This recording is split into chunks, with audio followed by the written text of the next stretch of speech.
Os olhos de todo o mundo estiveram voltados hoje para a posse de Donald Trump como presidente dos Estados Unidos. E, obviamente, eu falarei sobre isso no vídeo de hoje. Só que eu não poderia deixar passar batido um novo escândalo relacionado ao governo Lula, que, graças aos eventos internacionais, tem passado quase que despercebido aqui no Brasil. No programa de notícias ao vivo de hoje, no horário do almoço, eu falei sobre as denúncias feitas por ex-servidores do Ministério das Mulheres no governo Lula contra a ministra-chefe da pasta, Cida Gonçalves, a secretária executiva do Ministério, Maria Helena Guarese, e ainda há outras duas ocupantes de cargos importantes da pasta. Esse é o segundo caso recente de escândalos de assédio, ou pelo menos de denúncias de assédio, dentro do atual governo Lula. Mas não é sobre esse caso que eu vou falar agora. Sim, acredite se quiser, mas ainda tem mais um caso que veio à tona. Veja só, Paulo Pimenta, que até alguns dias era o ministro-chefe da Secretaria de Comunicação Social da Presidência da República, a SECOM, promoveu o seu genro dentro da pasta em uma das suas últimas ações no cargo. Paulo Pimenta foi escolhido por Lula para comandar a comunicação do seu governo antes mesmo de tomar posse. Só que na metade de 2024, em uma manobra política de Lula na tentativa de fortalecer o nome de Pimenta, visando já uma candidatura para o Senado ou para o governo do Rio Grande do Sul, Pimenta assumiu a chefia do Ministério Extraordinário de Apoio à Reconstrução do Estado. Os planos políticos petistas, porém, não funcionaram. Pimenta voltou à SECOM com a sua imagem ainda mais fragilizada por conta da percepção da população gaúcha de que ele definitivamente não contribuiu em nada. Só que a percepção de sua incompetência para o azar de Pimenta não foi apenas do povo gaúcho. O seu chefe, o presidente Lula, também se cansou do seu trabalho e, dando início já a uma campanha política buscando a reeleição em 2026, decidiu substituir Paulo Pimenta por Sidônio Palmeira, que foi o responsável pelo marketing da sua campanha em 2022. Sidônio tomou posse no dia 14 de janeiro. Apenas 2 dias antes disso, no domingo, dia 12, João Pedro Dias, namorado da filha de Paulo Pimenta, foi promovido dentro da SECOM. Dos cerca de 6,2 mil reais que recebia mensalmente, o designer gráfico João Pedro Dias teve seu salário quase dobrado, passando a receber agora cerca de 11,3 mil reais por mês. Perguntado sobre o assunto, o ex-ministro-chefe da SECOM afirmou que João ainda não namorava sua filha quando foi contratado e que não houve relação de trabalho direta entre os dois. Pois é, Pimenta só esqueceu de mencionar que, no momento da promoção, ele já namorava sua filha, não é mesmo? Bom, assim como Paulo Pimenta já não está mais na SECOM, Joe Biden também já não é mais presidente dos Estados Unidos. Vamos agora ao principal acontecimento dessa segunda-feira, 20 de janeiro. Donald Trump tomou posse hoje como o 47º presidente dos Estados Unidos, dando início a um novo governo cheio de expectativas, não apenas para os cidadãos americanos, mas para o mundo todo também. As grandes perguntas por aqui agora são: o que muda daqui para frente para o governo Lula, para os ministros do Supremo Tribunal Federal e principalmente para o cidadão brasileiro? Bom, ninguém é capaz de prever o futuro, mas eu vou levantar aqui alguns pontos que, na minha perspectiva, têm grandes chances de se concretizarem. Primeiro, em relação à liberdade de expressão. O governo Lula deve enfrentar agora maiores dificuldades para a implementação da regulação tão defendida por eles das redes sociais, não por atuação direta de Donald Trump, mas por conta dos efeitos colaterais do seu governo. Elon Musk, dono da rede social X, o antigo Twitter, desde o início se posicionou ao lado de Trump, tanto que integrará o governo chefiando o Departamento de Eficiência Governamental. Mas a aproximação que mais tem feito diferença recentemente é a de Mark Zuckerberg, que há alguns dias, inclusive, anunciou algumas mudanças que estão sendo feitas pela Meta e que vão totalmente contra a forma de pensar do governo Lula. A Meta, vale lembrar, é a proprietária das redes sociais Instagram e Facebook.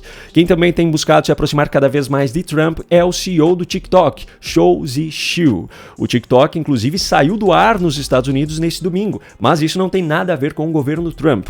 Por decisão do Congresso dos Estados Unidos, que leva a assinatura também de Joe Biden, a empresa proprietária da rede social tinha até este domingo, 19 de janeiro, para organizar a venda das operações do aplicativo nos Estados Unidos. Os americanos não aceitam que a rede social funcione dentro do país, sendo controlada por uma empresa de um país considerado como adversário, que é a China.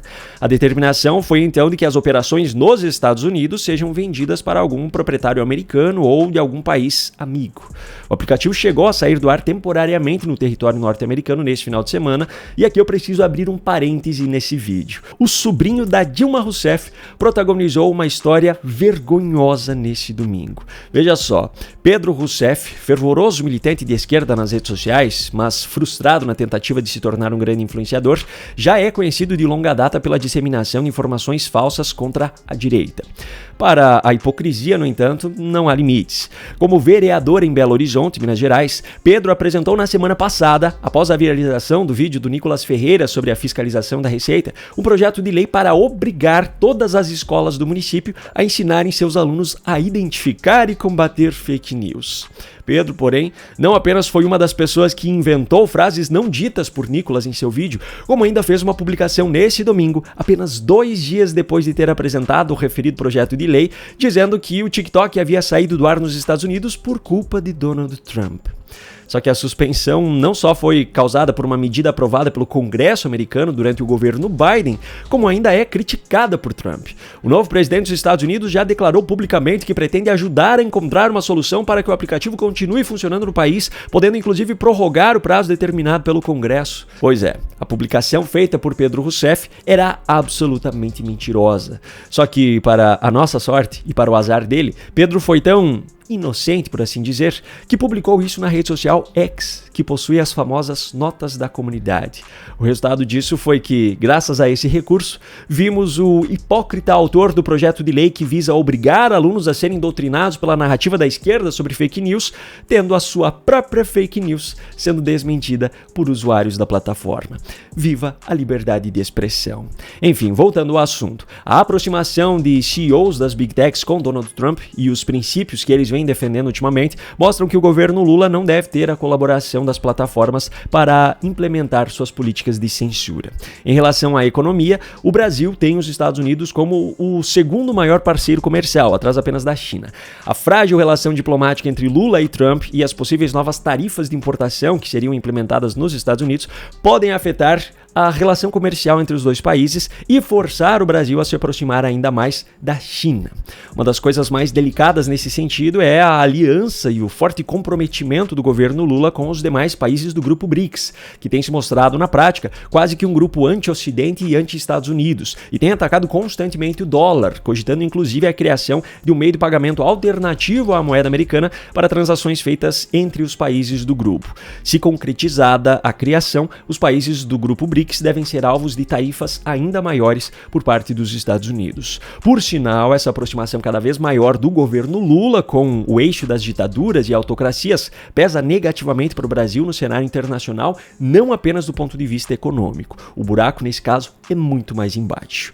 Por fim, o retorno de Donald Trump à presidência deve fazer com que a movimentação do Congresso americano para suspender os vistos dos ministros da Suprema Corte brasileira tenha andamento.